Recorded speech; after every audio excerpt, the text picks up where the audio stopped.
Hello, my name is Ron King, and I am the president and CEO of RMK Films. And today we are happy to be introducing our second group, although I'll say at this point we have one person in our group. We may have some others joining us in a bit. These are the amazing filmmakers from the Spring Cinema Showcase 2021. And well, let's go ahead and introduce ourselves. My name, as I said before, is Ron King. I am a middle-aged white guy with kind of shaggy, longish white hair and a big unkempt white beard. And I'm very happy to introduce today Lynn Goldfarb, who is one of our wonderful filmmakers. She did a couple films that are mentioned. One, of course, is LA Working, Trabajamos Los Angeles, which is a wonderful film in our showcase. And then she also has another film that we're recommending called Eddie's World, which is a really, really wonderful little film. Actually, I'm going to let her talk about the films. So, Lynn, why don't you go ahead and introduce yourself, and then we'll start getting into some questions. Okay, so my name is Lynn. I'm an older white woman with blondish gray hair. It kind of depends on how the light hits it. And it's long and pulled in a ponytail that's over my shoulder now. I have a black shirt on. And I'm sitting in my house, which is an old Spanish house, and you can see part of it in the background, the wood beam ceilings, and kind of a nice depth of feeling behind it. Yes, it does. Yes, it does. We have another person who is attempting to join us, Craig Blair, but it says they need to connect their mic and cam before you can add them to the stream. So, Craig, if you're out there hearing this, please connect your mic and camera so that I can add you into the stream. Well, let's go back to Lynn. Lynn, I mentioned a couple titles of your films. Let's start with LA Working. Let us know sort of what the film is about. Describe the film a little bit for us so that our viewers can have a clue. Well, LA Working, which I'm thrilled to actually have here in the showcase, is a film that actually I made in 2009 for the Guadalajara International Book Fair. And it was kind of an interesting story because Los Angeles was being honored as a city in the book fair. And the whole pavilion, I mean, it's the major I think the major book fair in Latin America, and LA was being honored. And so they put together a huge display. And part of it was that I think there was 5 of us filmmakers who were asked to make very short films. LA Working's only 6 minutes. And we were asked to make films that could be exhibited on these large pneumatic balloons on the ceiling. And so throughout the days of the festival, there was 1 or 2 or even 3 films that were showing, on 1 or 2, or I think there were 7 balloons altogether. And it was very cool because you would look above you and you look from a distance. But one of the challenges, which was actually really fun to do, was to create something that had no sound, because you couldn't play the sound in the pavilion. No one would have heard it. And so it was able to be projected without sound, but at the same time, we had a wonderful soundtrack of music that you can see now. When you see the film, you can hear that, but it was designed to be both, silent and with sound. And that was done quite wonderfully by my editor, Shauna Carroll. Yes, very well done. Lynn, let me break in a moment to introduce one of our other participants today, one of our filmmakers, Craig Blair, good friend of mine.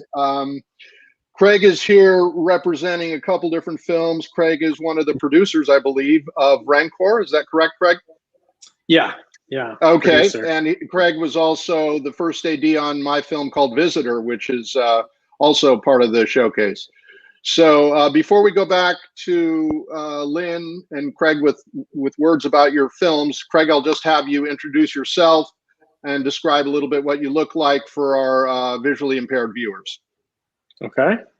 Hi, everybody. I'm Craig Blair. I'm light-skinned with dark brown hair, or let's say goatee, some scruff on the side as well. Yeah, about 6 feet tall. And yeah, some would say devastatingly handsome, some would not. We don't know. So the beauty's in the eye of the beholder. Yeah, just happy to be here and excited to have a chat with you guys about movies. Yeah, great. Well, we heard from Lynn a little bit about her film and the context in which it was made and shown. We'll get into more detail on that, but Craig, I'd like you to introduce your film that's being represented here, and then we'll get further into both films. Go ahead, Craig. Yeah, Rancor was kind of came together from a friendship that I had sparked at a film festival. It was actually Palm Springs Film Festival.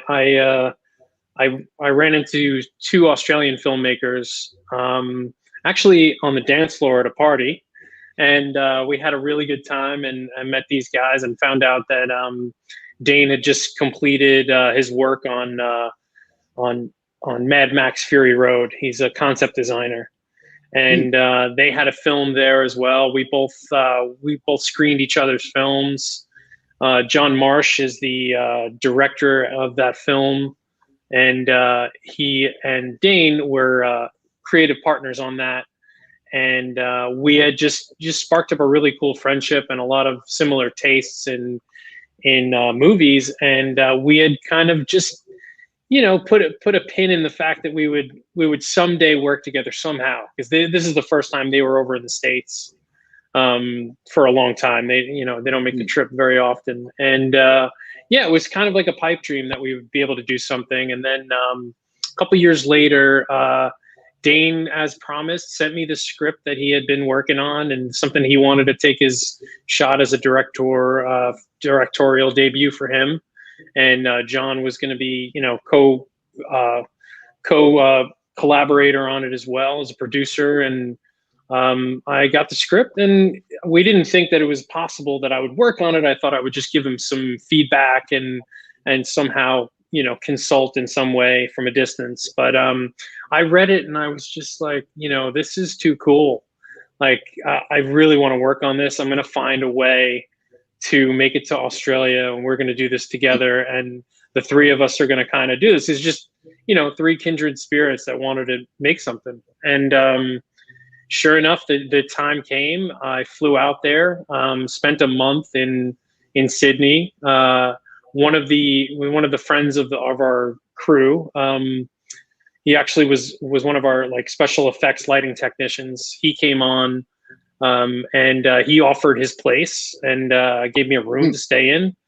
And yeah, it was just really cool. He became a great friend too, and I just had such a really incredible experience of making a film in a suburb of Australia. Just the ease of anything, coming from LA and making things here is just a lot of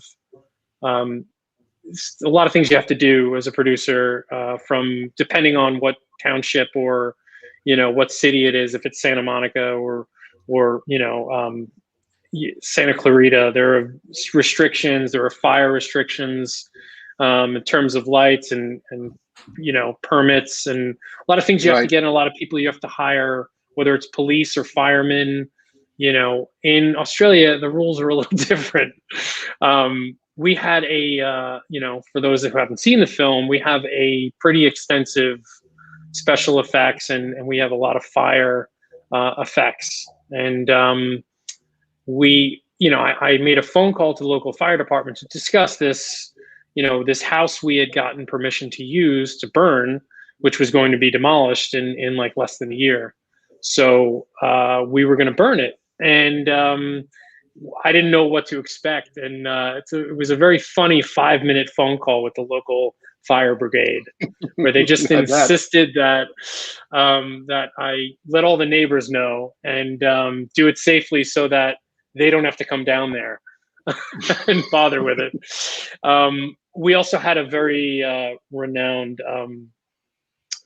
special effects coordinator who's done a lot of really big Hollywood films that shoot in anywhere in that part of the world, Lloyd Finnemore, and he's just an exceptional guy to work with.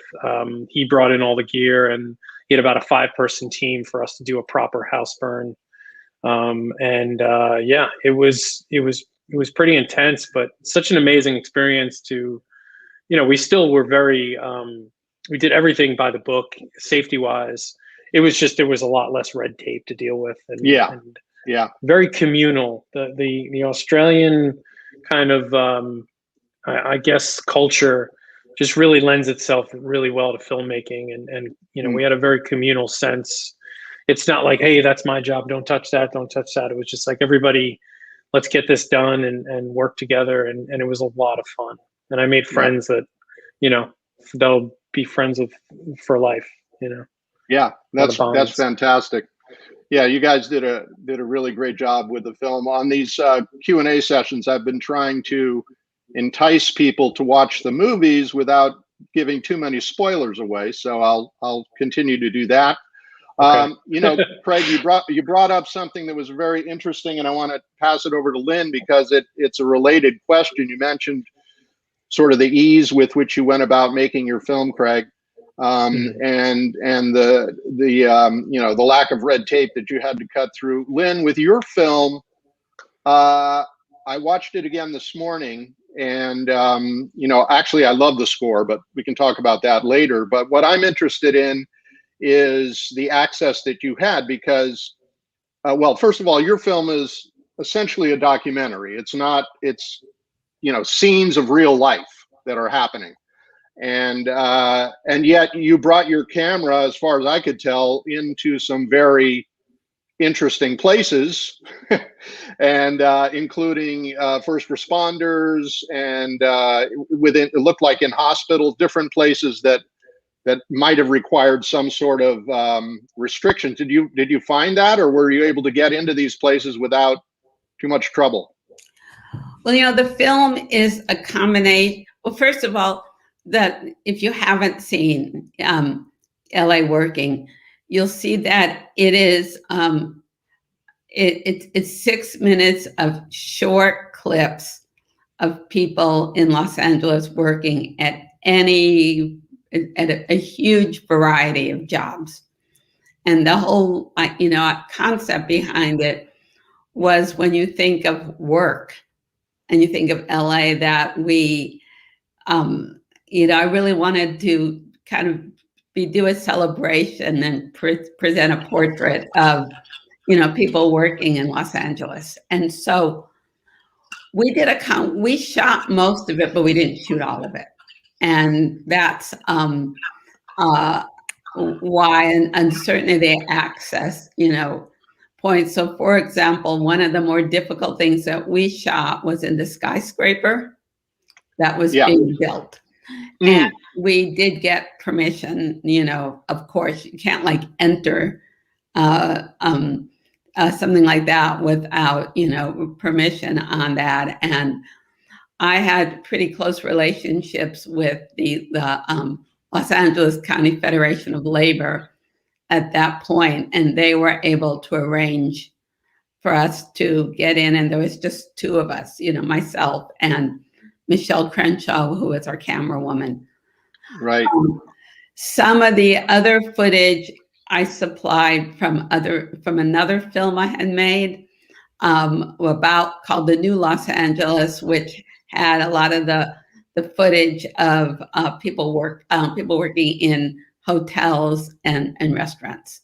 I see. Then I called on colleagues, filmmaker friends who had done other films about labor and about work, and I was able to use some of their, footage as well. The firefighting scene, the fire department sent us. Okay, yeah, I was wondering about the firefighting scene. Yeah. So, I think the beauty of the film is that we're able to blend all those different scenes, so you can't really, it's not obvious what we shot and what was, we're able to gain access to from other cinematographers. You can't tell at all. It's very, very rich in terms of its production value. So that was really, at the very end there were some aerial shots of LA at night, and I was like, I wonder how they got that. Right, but we got that from the we had used that footage for on another film that we, again, on the new Los Angeles, and I then contacted the cinematographer on that and asked if we could reuse it. So it's really, it is a combination. But interestingly enough, like, one of my favorite shots actually is the paparazzi shot. And we were sitting in a cafe and having lunch, and all of a sudden these paparazzi show up because there was a movie star there. And so we were like, oh, this is perfect, we'll film them, because you can't plan something like that. And so there's this great moment where we're filming these guys filming somebody else. And so that's great. Yeah. That's the old lightning in a bottle trick. Very well done.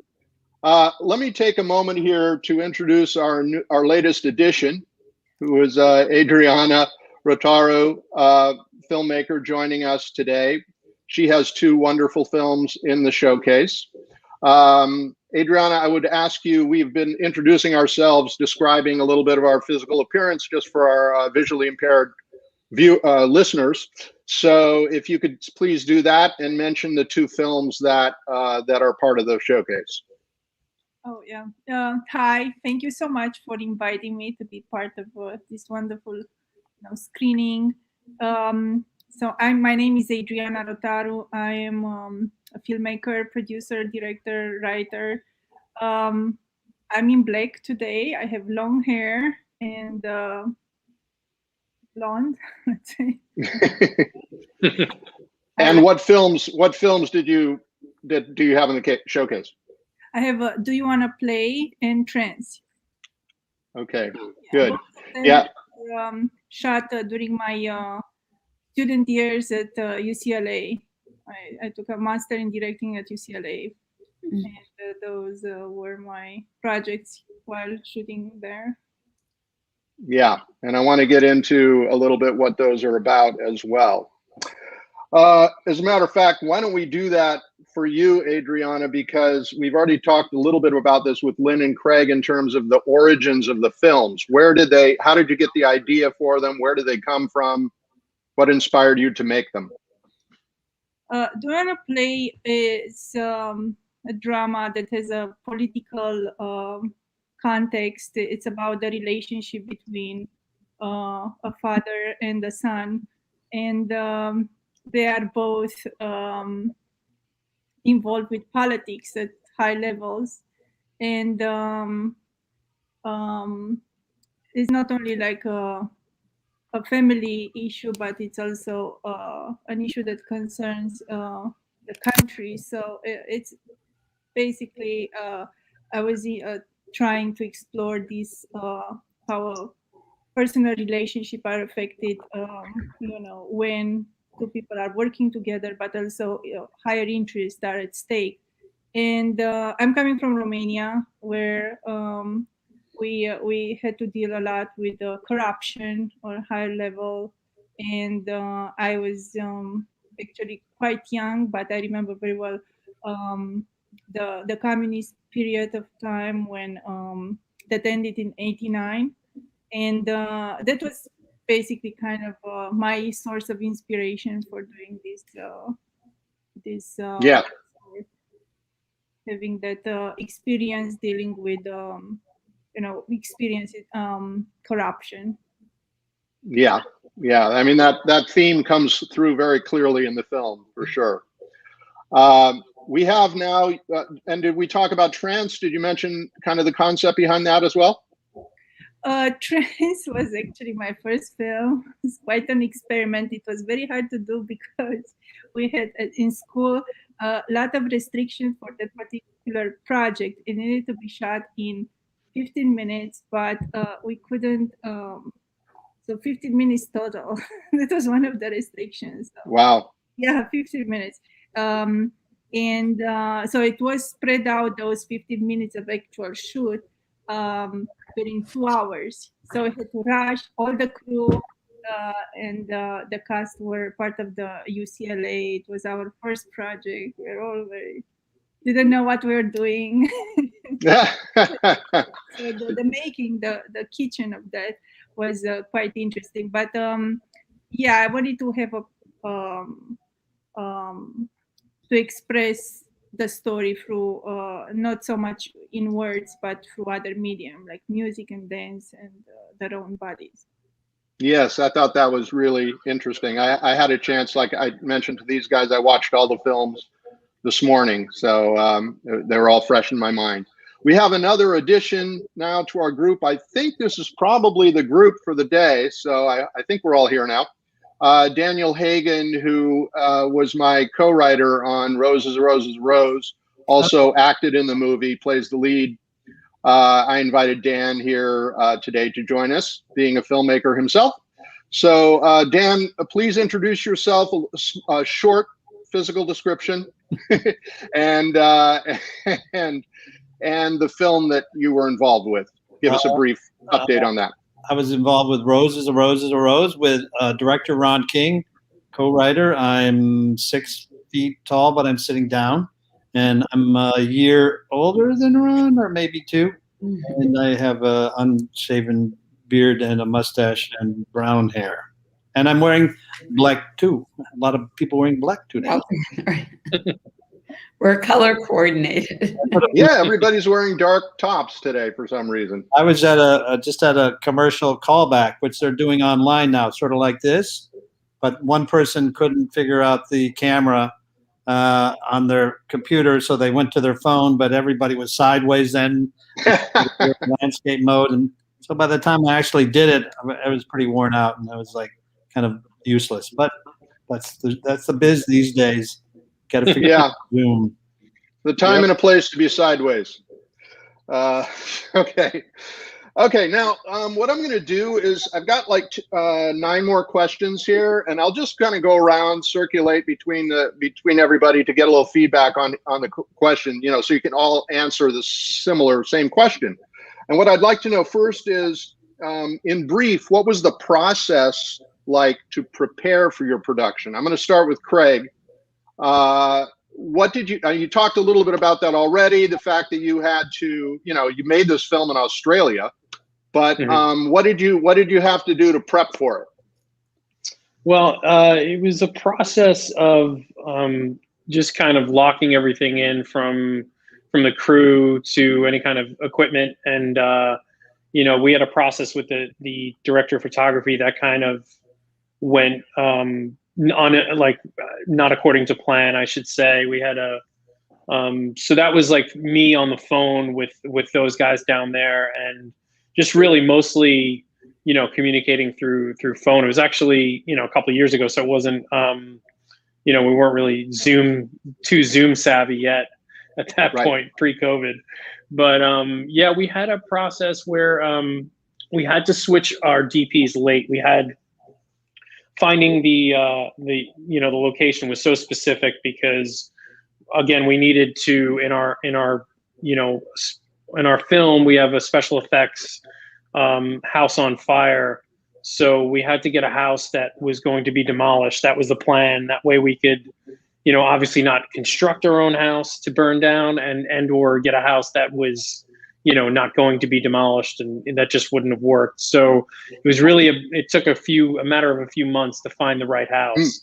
And then once we had that house, because there was such extensive practical effects, I had to have the guys there, working on the main creature, so to speak, and putting that together and fabricating that at the scene. And also, that required some building.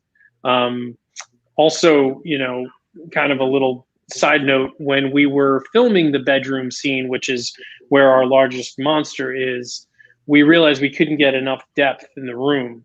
So as a last minute decision, and this is really helpful when you have so many people, so many filmmakers that are willing to contribute and chip in, we were able to actually take down a wall, which could make conjoin two rooms to give us way more depth for our main shot for the creature or the reveal. And we also needed, because that wall was integral to the home.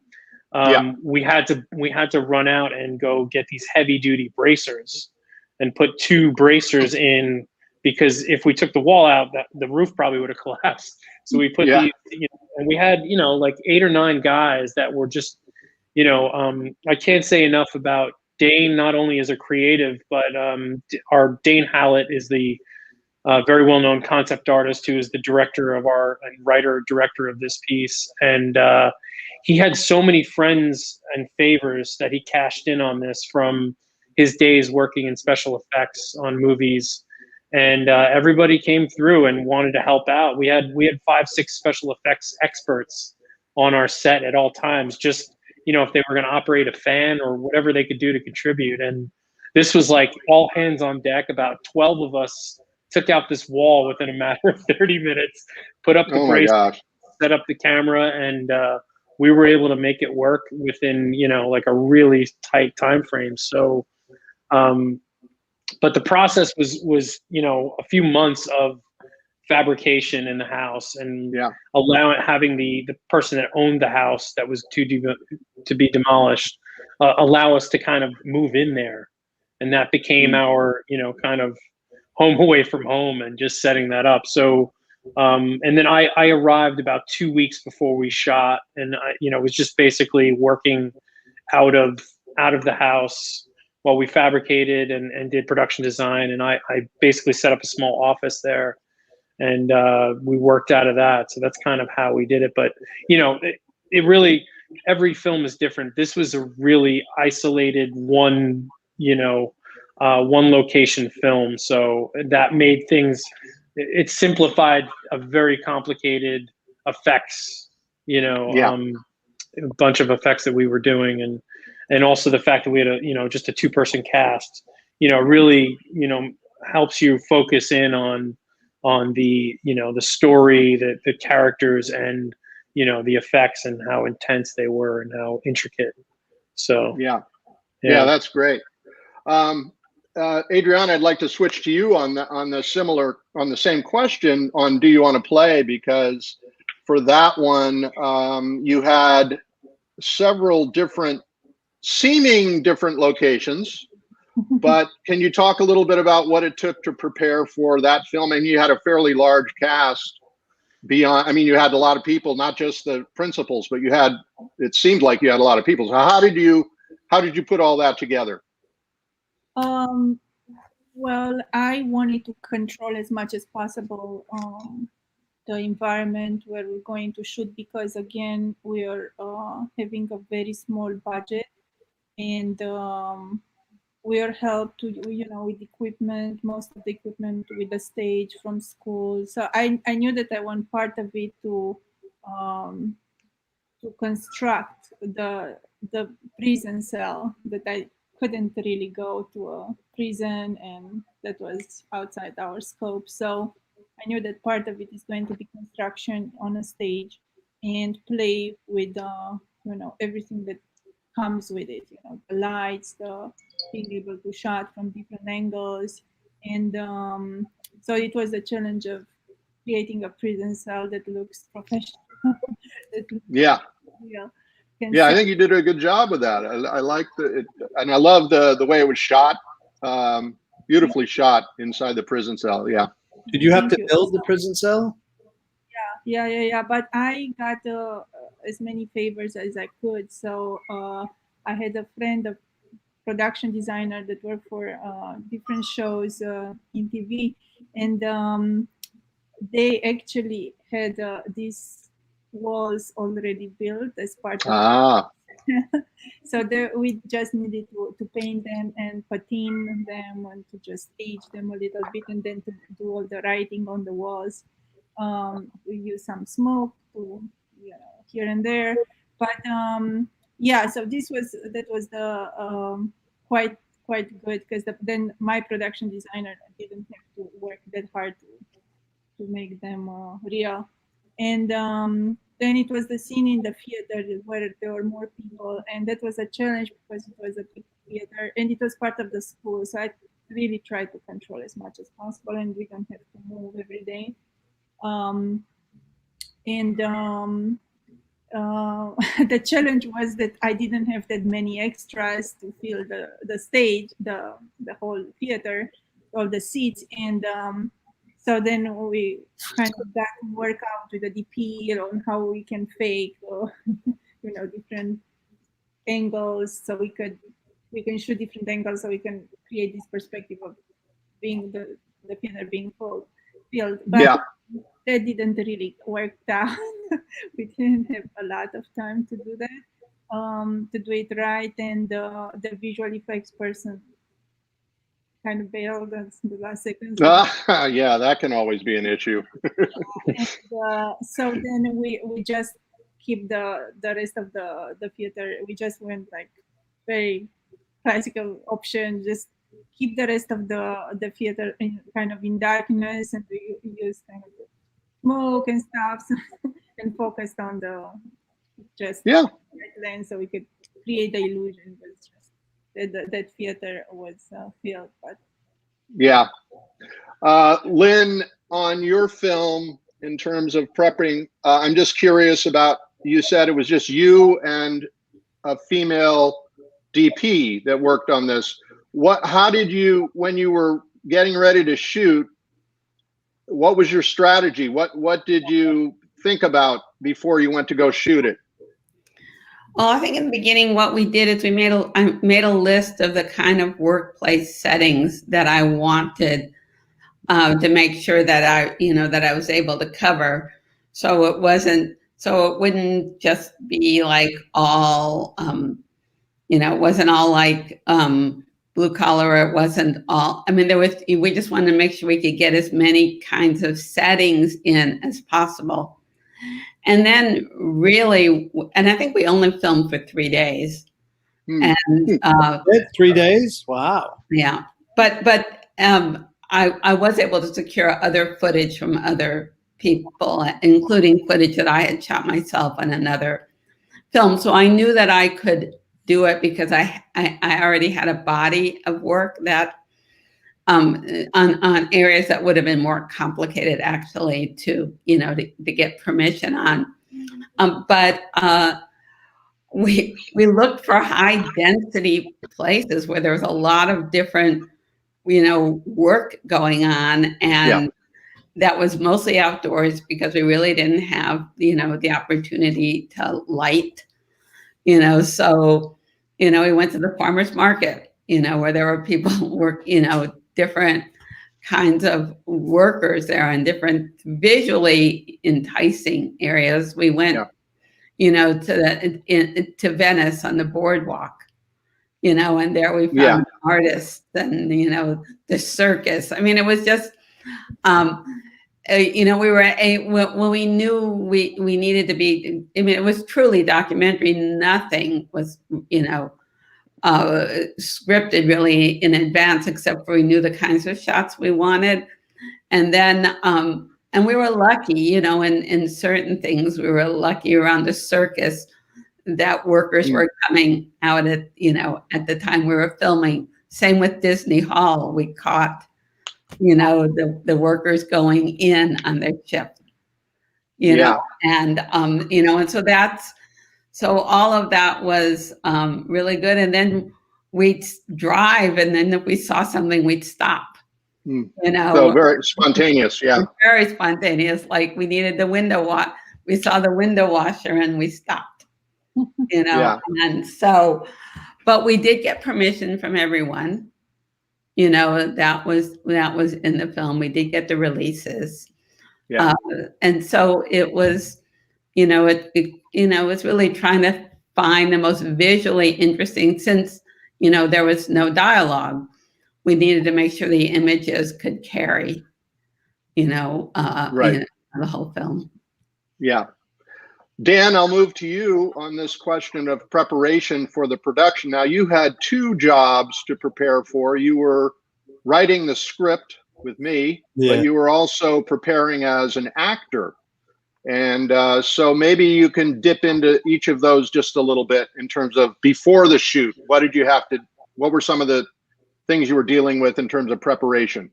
Well, before the shoot, the script, I think we took a good amount of time, 6 months, maybe longer, to write it. And it was tweaking and cutting and smushing it together. So the preparation for that was just, us to get together and bounce ideas across.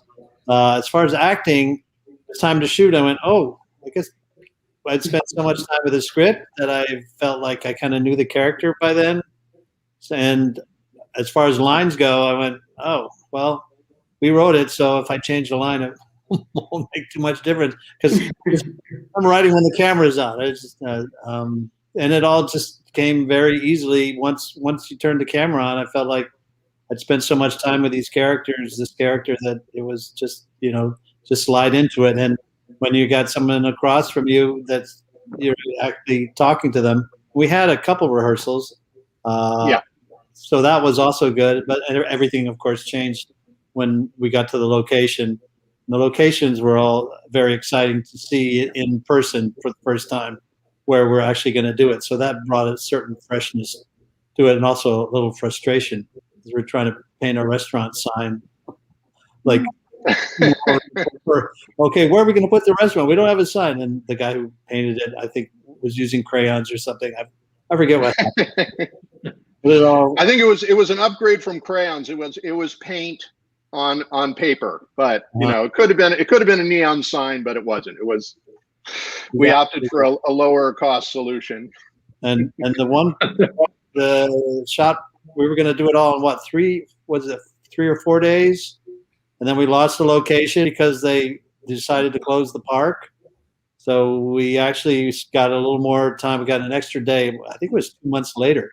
The park became available, and it turned out to be a blessing, I thought, because to try and cram it all in 3 days, and it was such a totally different scene than most of the other movies, that actually to be in that location at the lake was really kind of special, that it was just that. That's all we had to do that day. Yeah. And again, no spoilers for our viewers, but I'm going to tantalize you with a little bit of trivia, and that is that the lake that Dan was just talking about. Now, anybody under 30 probably won't have any clue what I'm talking about right now. But if you ever watched Mayberry RFD, there's a shot in the beginning where Ron Howard, who is this big. You mean the Andy Griffith Show? Andy Griffith, sorry, is walking and he's going fishing at a lake. That's the lake that we shot our scene at. Okay, that's it.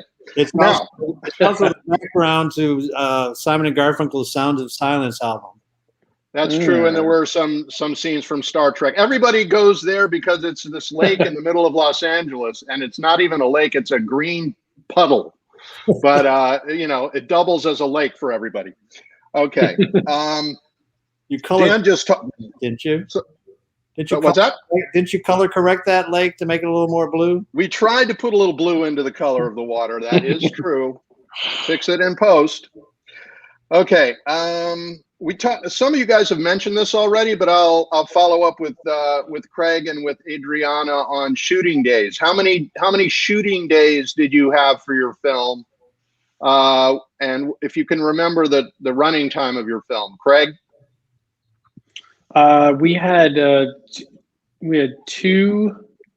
Well, I'd say we had I'll give us one bonus day because we had 3 shooting days really, but we kind of had an extra day for tech and stuff like that. And then we basically had 1 day dedicated to the fire, because it was just, you know, an enormous amount of prep and also just dry runs, making sure we got it right. But once we, you know, for that whole thing, in the prep of all the fire gel and all the gas and all that stuff that was in there, and being prepared to put it out, so that was its own day in and of itself. We had 3 other shooting days other than that. So yeah, so the finale took a day, but then, you know, 3 other days.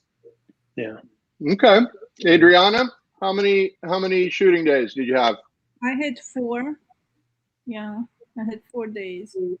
Wow. Yeah.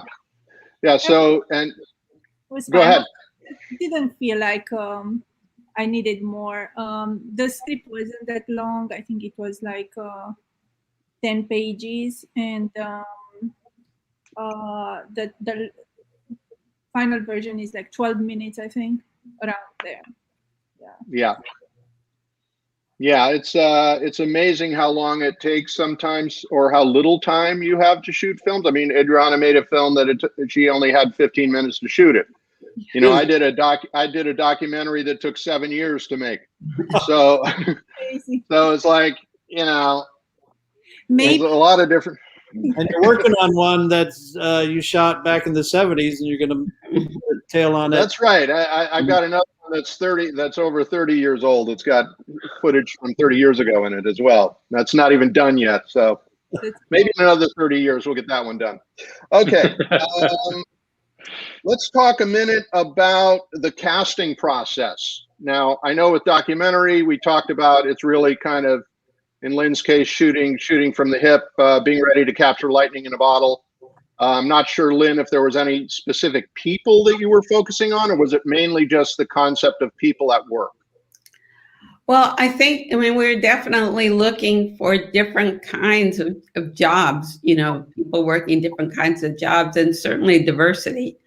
Yeah. You know, in terms of ethnic, racial, age. So, you know, all of that was, you know, always at the forefront of what we were choosing, you know, to do. But it was really making sure that we didn't get stuck in like one kind of work, because we really wanted to show a range. Yeah. And I think you accomplished that very successfully. Craig, you haven't really talked too much about the cast and casting. Tell us a little bit about that process. Yeah, it was again, you know, the indie side of things. I had reached out to a specific actor to an agent for an actor we were looking at in Australia. He became unavailable, which, you know, was kind of, we had put some time into that, and then we kind of had to you know, pivot from there, as you normally do. And we ended up getting, you know, we worked with a casting director associated with from the first time around when we were trying to get this other actor. And when it didn't work out, we had decided to kind of take a look at some other people. And yeah, we just kind of went that way when the casting director offered up some great ideas. And we found Travis Jeffrey, who's an up and coming Australian actor. We, you know, initially we wanted to go with a bigger name, but once we kind of saw Travis, and like just his look alone was like, we were like, oh my God, that's Dale. And then just a lot of luck, because he turned out to be such a fantastic actor and a fantastic person, just wonderful to work with, truly dedicated, willing to do whatever he had to do. You know, and some of the situations in our set were, you know, not the most safe. Again, like had it been in the US, there might have been some issues, and an actor might not have been so gung-ho. But he, you know, and the same thing, Elaine Hudson is a very well-known theater actor in Sydney, and she's well-renowned. And she was the same way. I mean, she would like I was going to put down pads for her and do all this stunt stuff with some of my stunt coordinating experience. to coordinate some of her falls, but she was just like, no, I'm going to do this. I'm fine. Don't worry.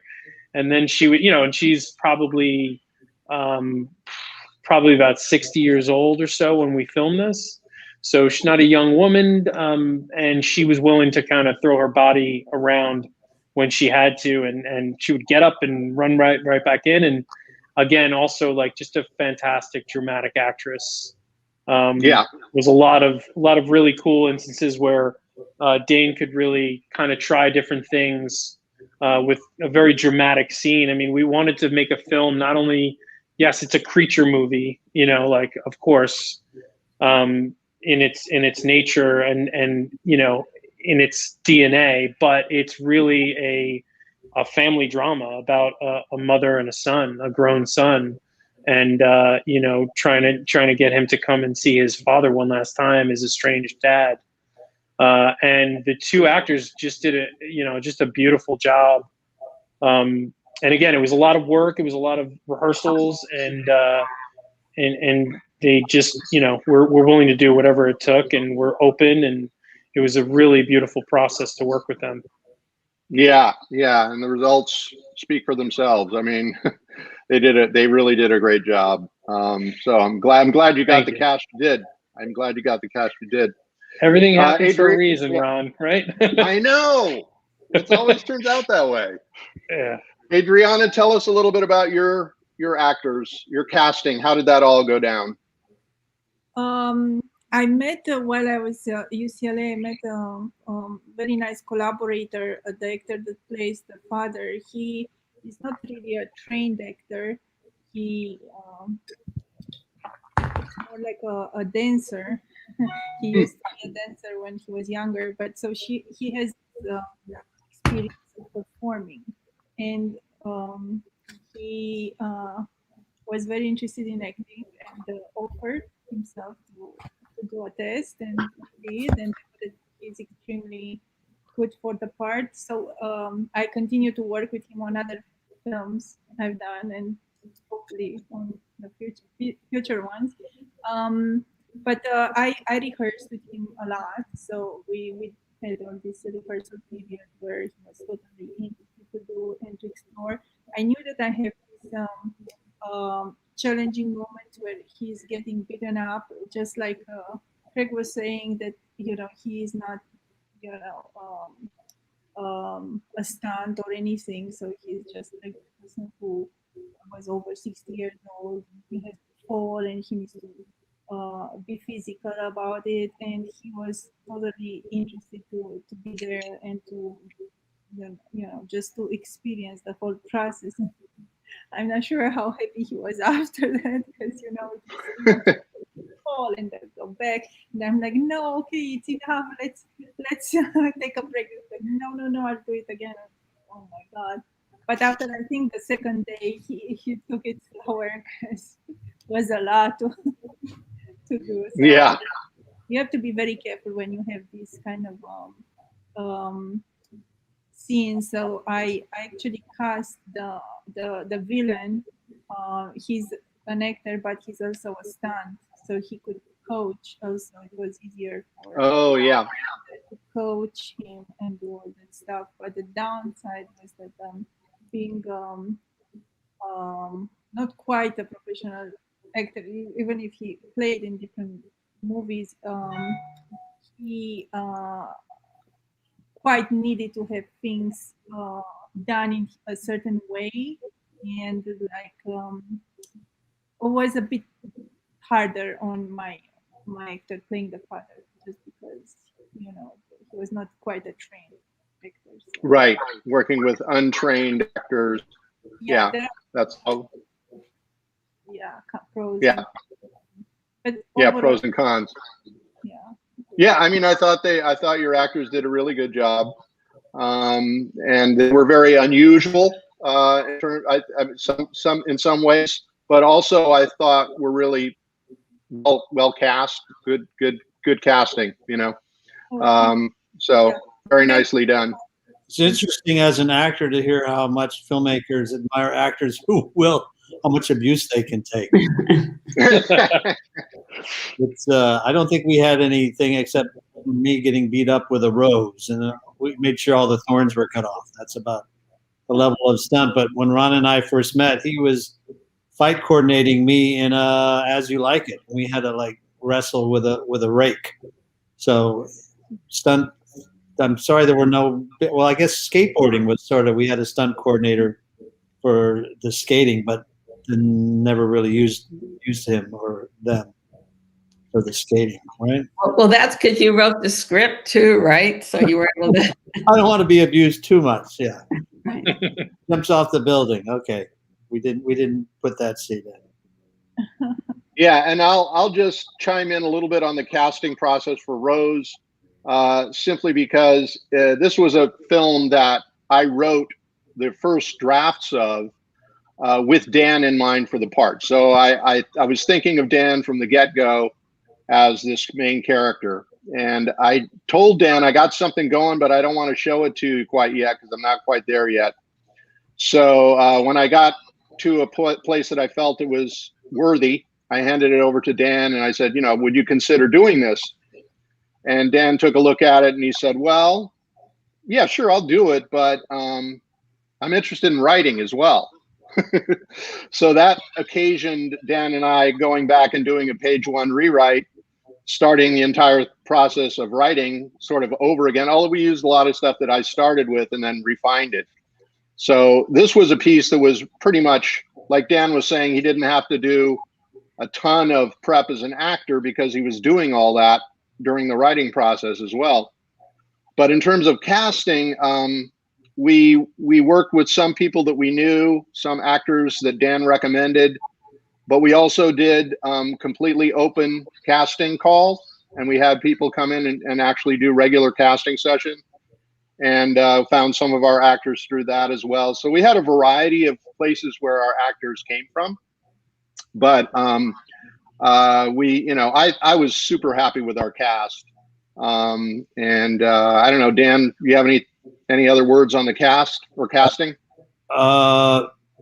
Just that we got lucky with a lot of people who said yes, and the theater company I was working with at that time was a good wealth of material. So if you're ever looking for actors, I would recommend going to a theater, because there's always a collective that you can tap into, because they're, just because they're on stage doesn't mean they can't do film. And once we were able to tap into that, we had a wide variety to choose from, I felt. And Ron knew a lot of people from his acting days back in Carnegie Mellon, so we had that pool to choose from too. Yeah. Okay. Let's see what time are we at here. I'm looking at our time. We're in about getting close to an hour now. Just a quick question for you all. Are you guys willing to stay for another 10 minutes or so? Does that work for you? Sure. Yeah. Okay. Closer to 3 o'clock, but yeah. Okay. All right. Well, let's get in another question for Adriana then before she has to run. This is always a good one for everybody, including young filmmakers who might be watching or listening to this. And that is, what was your biggest challenge and how did you get through it? How did you resolve it? Let's start that with Adriana. What was your biggest challenge in making the film and how did you resolve it? I think the script. Because the script, yes. I think coming from production, I have a lot of production experience. Nothing really stood out. You always have to cast, and it's a pleasure. You're meeting these wonderful collaborators that will become your actors. Then the same with the crew. There's, to me, like regular, production, budgetary, schedule issues that are not that complicated, that don't scare me at all. But before joining the program at UCLA, I didn't really write that much.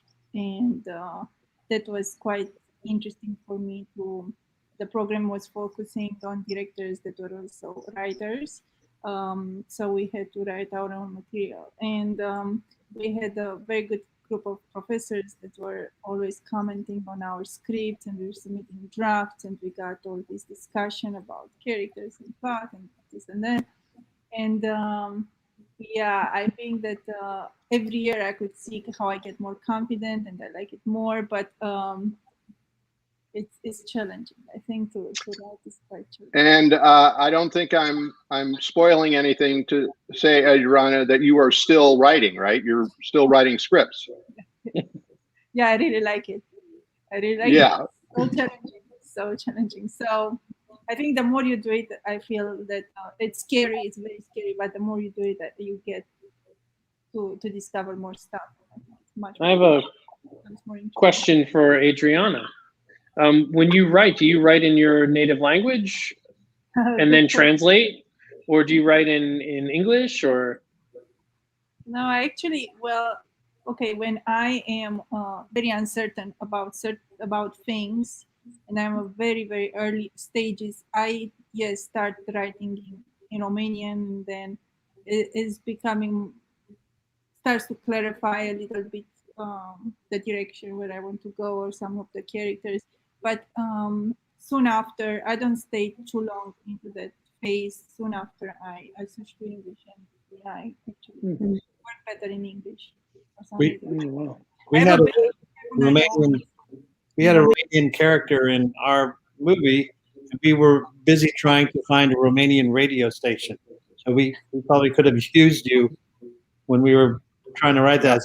I don't know any Romanian, so I had to look it up in the dictionary and try to. I think it was pizdes.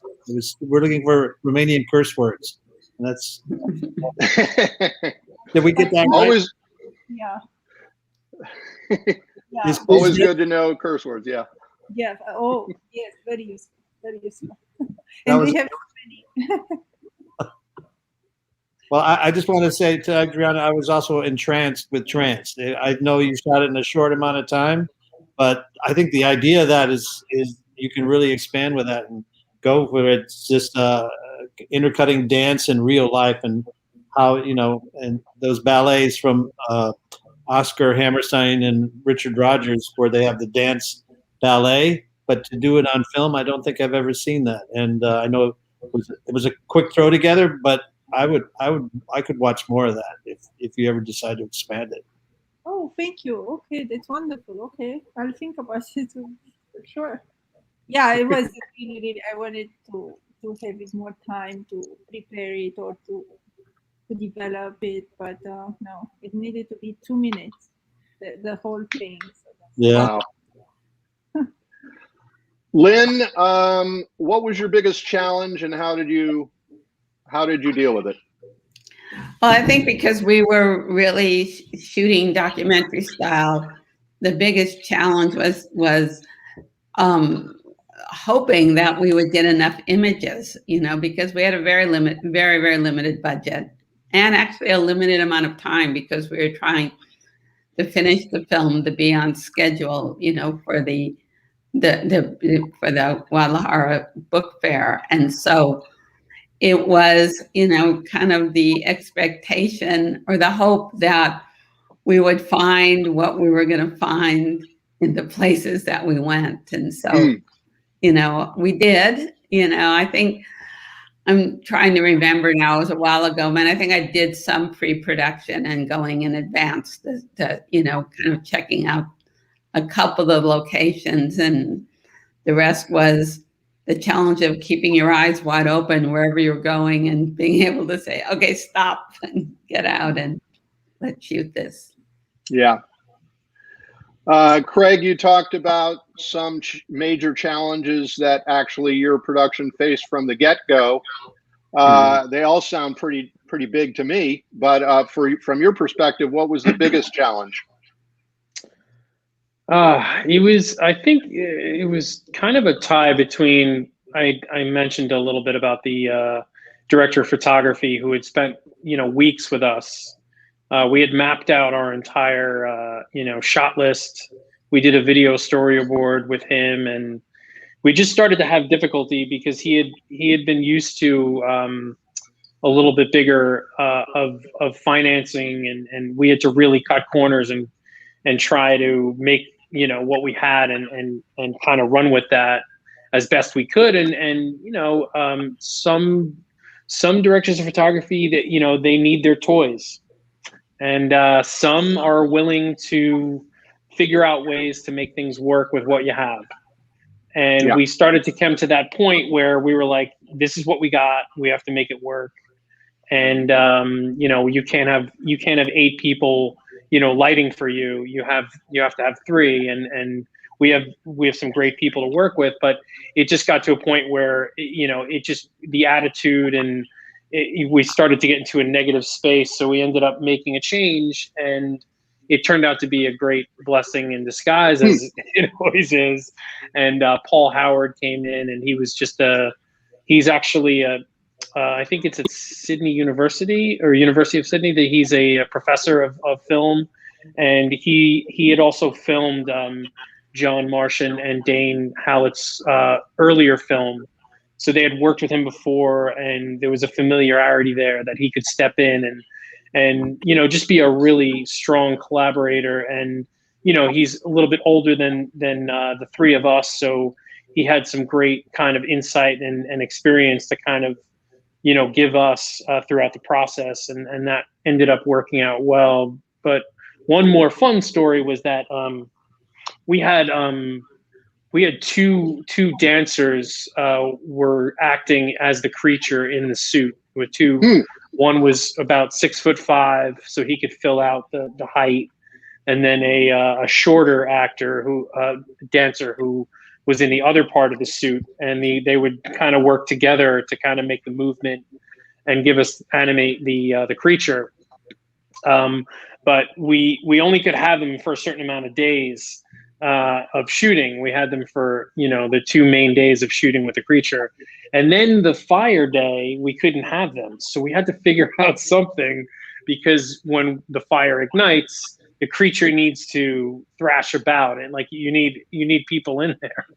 And it's not the easiest thing to say, hey, do you want to get into this suit where you can't really get out, but we're going to light a fire around you? And but luckily there was about a 6'4", 6'5" PA who was eager to jump in there. And then our second AC was also very, you know, like excited to jump in the other part of the suit. And it was just lucky. I mean, these are integral parts of our team. I mean, we had 2 PAs, and he was one of them. He was one of my right-hand people. I also first AD'd that as well, Rancor. And yeah, they got in there, and, you know, like it got pretty warm pretty quick when we did the fire effects around the creature and whatnot. But they turned out to be really into it, and it was, you know, it turned out really well, and no one got hurt or injured, and everything went really well. Okay. I could tell a story about Dan, before we go into your story, I just want to let Adriana go if you need to. Do you need to go for your meeting? Yeah, I do. I have another meeting, but so nice to meet you. It was such a pleasure to hear your stories and your experiences. That's so nice. Maybe we'll get to meet each other in person one day after. That would be great. Yeah. Yeah. Let's do that for sure. Okay, Adriana, we'll see you a little later. I'm going to continue with everybody else for a few minutes. Thank you so much. Bye, Adriana. Bye. Nice Thank to you. meet you. See you next time. Yes, bye. Dan. Yeah, I was just going to tell Craig our fire story when I shot a movie called Wilder Napalm with Dennis Quaid and Deborah Winger. There was about people starting fires with their minds. So on the first week of shooting, they were going to do the fire effect of the guy catching on fire, and the guy did get burned. And they said they cut all the fire effects except at the very end of the shoot, where it's not a house, but it was a shopping mall that they had to set ablaze that was set to be demolished in Florida. And we went over by like 4.5 weeks because of all the fire and the weird stuff. We had elephants and things like that. So the governor would show up and say, we got to tear this mall down. Are you ready? Are we ready to set this on fire yet? And 9.5 weeks later, they put it on fire. And I don't think anybody got hurt after the first one. But yeah, fire can be scary. And on your film, it looked really, really good. I'm thinking, wow, they're right in Thank there, you. right up to it. Yeah. Yeah. Again, the Australian actors, they're okay with being, in harm's way. And I never would have thought, like, the exterior shot that we have, they started out on the doorway, and we had the fire already blazing inside. The pilot lights were going, but when we hit the, action, they would go up. And we had flame gel, like, all around the doorway. And in the US, I would have, actors not even within 10 feet of that. But, and I told them that. I was like, look, normally this is how we would do it. And, they were like, no, we're fine. We're good. Don't worry about it. We're going to do this. We're going to start in the doorway. We're fine. And both Elaine and Travis were like, we're going to do this. This is going to be great.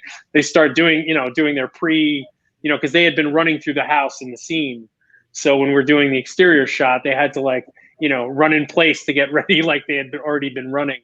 And then we'd light it up. And I actually have a behind the scenes.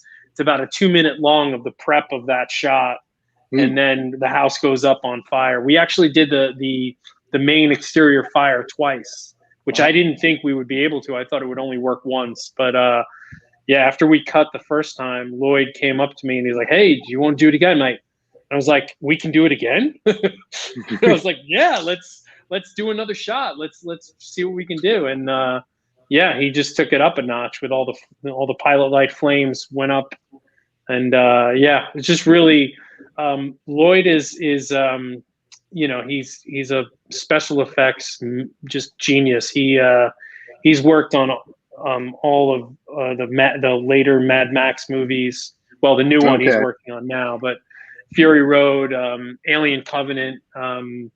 He's knows his stuff, and we spent a lot of time prepping and making it safe. And I just felt like, I was in really good hands, and, I'm very, Ron knows I'm very safety oriented as a first AD, and I wanted to make sure everybody was safe. But working with Lloyd is just, it's just a consummate professional. And, he like when we started to do the fire stuff, he got into a full fire regalia outfit. They had fire hoses. We had like 5 guys on his team ready to pounce in and put the fires out. So we're really, in good hands. Did you? It was exciting. Fire retardant clothing on the actors or fire gel? I know some of our actors, they put like stuff on it so they wouldn't catch fire. No, they just went in their regular costumes and they just went. Australia.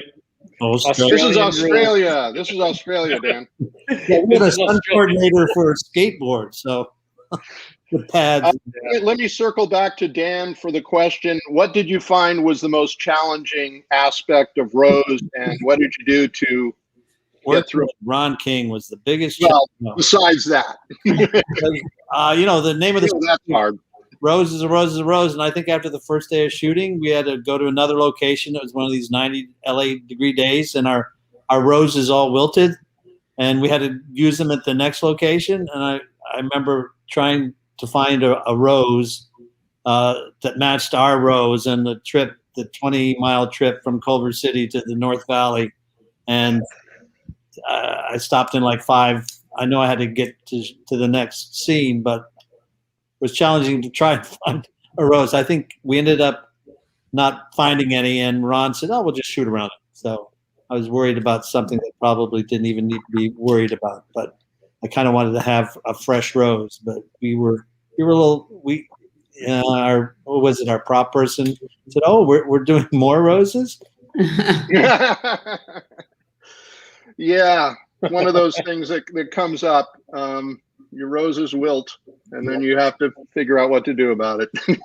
Not like getting set on fire in Australia with a burning building. No. A little different. Well, this has been a really great conversation. I'm going to ask one more question of each of us, just to wrap it up here. And I had more questions, but I feel like we're running a little long, so I want to just get it to a conclusion here. But the last question I have is for any young filmmakers, anybody starting out, right? Everyone here, I think, is pretty experienced. Everybody's done a lot of work in film in different capacities. But what would you say to a young person starting out? What should they be thinking about? What should they be focusing on?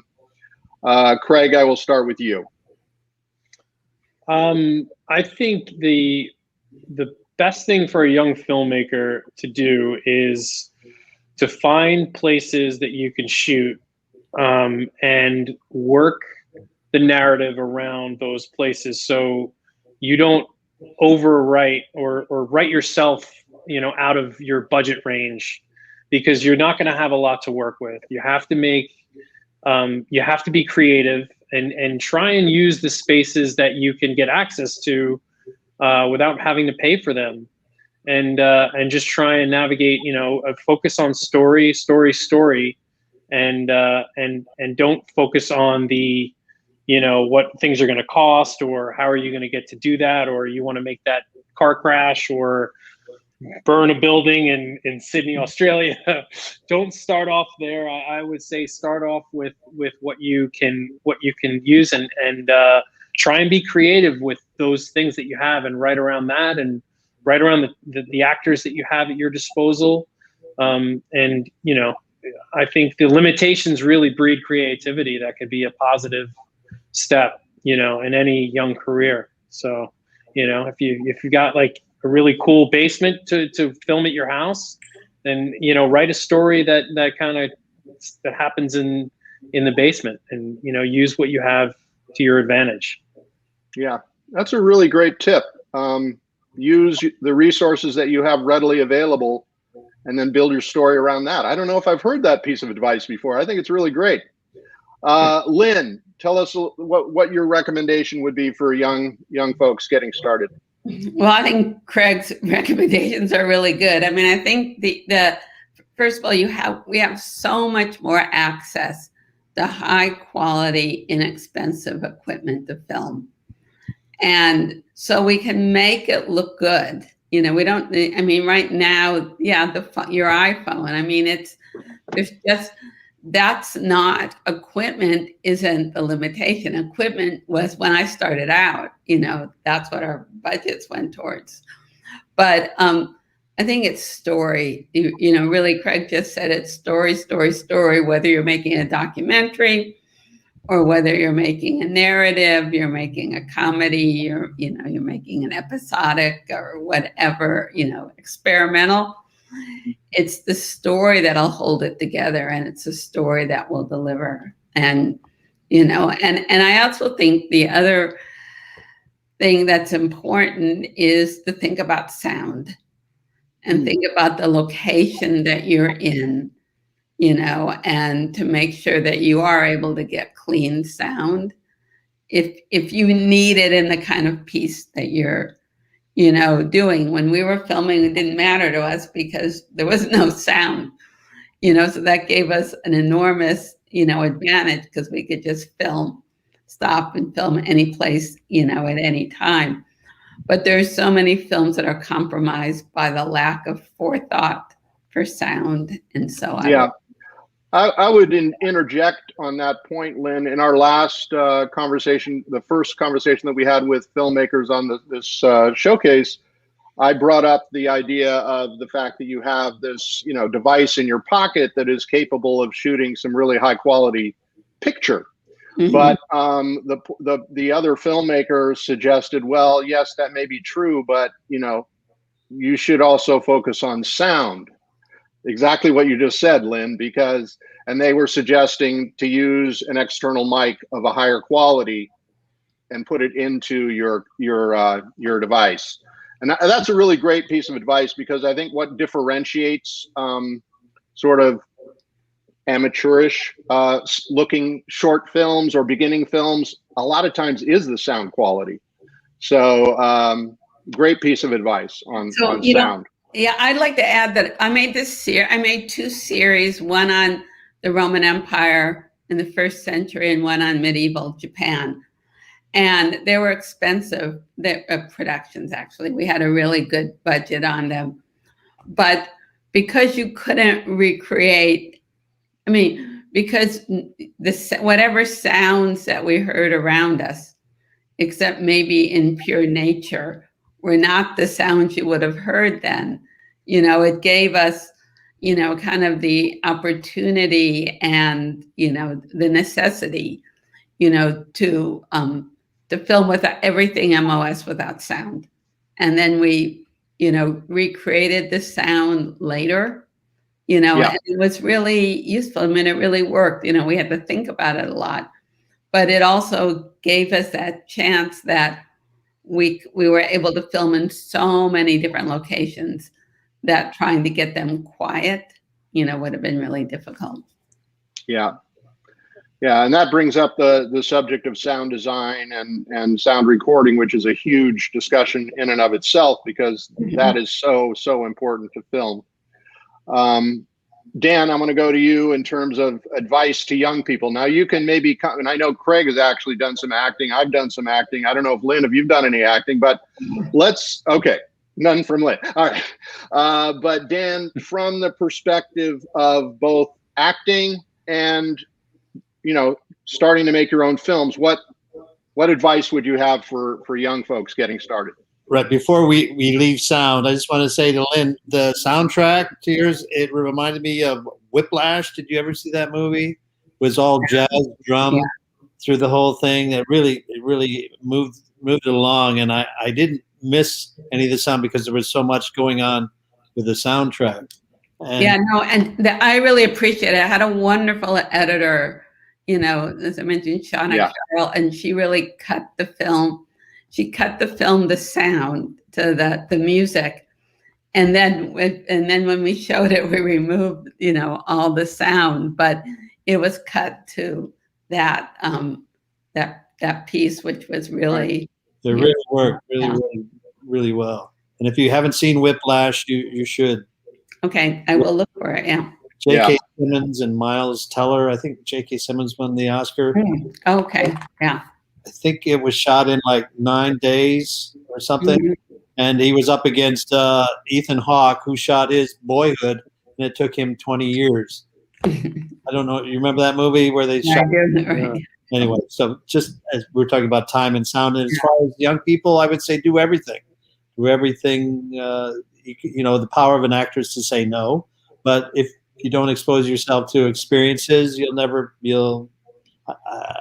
have them. So not just in acting or writing or filming, do sound for somebody, pick up a microphone, work on sets, because the more you're around it, and the more you'll be familiar when you get thrown into whatever they ask of you. So and I did radio, and I didn't know anything about it back then. They said, well, come on, we'll do it, and ended up, you know, really loving it because somebody asked me to do it. So that would be my advice to the young people today. And I know it's everything is on the internet now, and people are making little 30-second TikToks and short films. It's just like, use your creative force to there. But I do wonder about the internet, where you're like famous for like 2 days and then it goes away. So think of something more permanent. Whatever story you have, put it down and just get it done, I would say, because there's plenty of things I start and don't finish. And I said, I wish I'd just gone all the way through and finished it. When you have a director like Ron King saying, okay, come on, we gotta shoot this. I said, okay, I guess we better finish it. Have that somebody pushing you to get it done. So that's it. I kind of threw a lot of things in there, but that's okay. Yeah, I mean, I'm very, very happy with everything that you guys have contributed today. I think it's been a really wonderful conversation, pretty wide ranging. I will say, in the context of Craig's movie, this session has been on fire. Sorry. Forget I said that. Forget I said that. I didn't really say that. So maybe my face is on fire. That's why it's so red. Okay. So I think that's going to wrap it up for us today. But I want to thank you all. And this will be recorded. I'll send you guys links so you can send it off to your friends who weren't able to be here live. But thank you very much for joining and participating in the spring cinema showcase. I will say one more thing, and that is, for those of you who are participating as audience members in the showcase, make sure to check out our recommended viewing page, because we have titled other works by both Lynn and Craig that are fantastic work that you can see right now. You can see it on Amazon Prime. Craig's got a couple of great pieces on there right now. And Lynn has a wonderful film that she made about your dad, right? Yeah. Which is an amazing film. He was an inventor. You got to check this film out. And all those links are on the website. So that's all for now, but thank you guys so much. And we'll reconvene in person next time, okay? Okay, great. Thank Nice you. meeting everybody. Bye. Bye-bye. Bye-bye.